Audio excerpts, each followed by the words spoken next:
د دوشنبې پر شپه شاوخوا 1 بجه د افغانستان شمال یوې زورورې زلزلې ولړزاوه. د ریختر کچې 6.3 درجې دا زلزله په ډیرو شمالي ولایتونو او ان پلازمینه کابل کې هم محسوسه شوې، خو ډیر ځانې بلخ او سمنګان ولایتونو کې اړولې. ویل شوي د زلزلې مرکز د سمنګان ولایت په خلم ولسوالۍ کې و. افغانستان کې د طالبانو ادارې تر اوسه له دغو دواړو ولایتونو د 10 کسانو مړینه او د 310 نورو ټپي کېدل تایید کړي او اندېښنه ده چې دا شمېر به لوړ شي.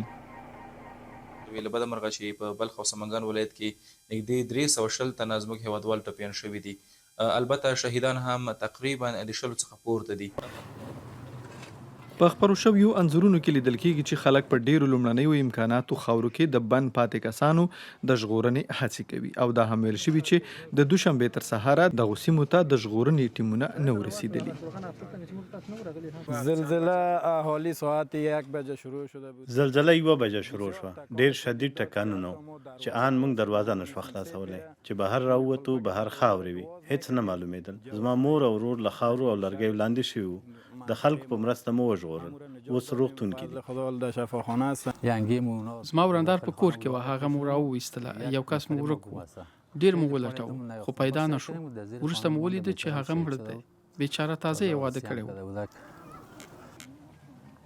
ویل کېږي د دغې زلزلې له امله د ازبکستان د وارداتي برېښنا لینونه پرې شوي چې له امله یې په 9 ولایتونو بغلان، پروان، پنجشیر، کاپیسا، لوګر، پکتیا، غزني او میدان وردګ ولایتونو برېښنا پرې شوې ده.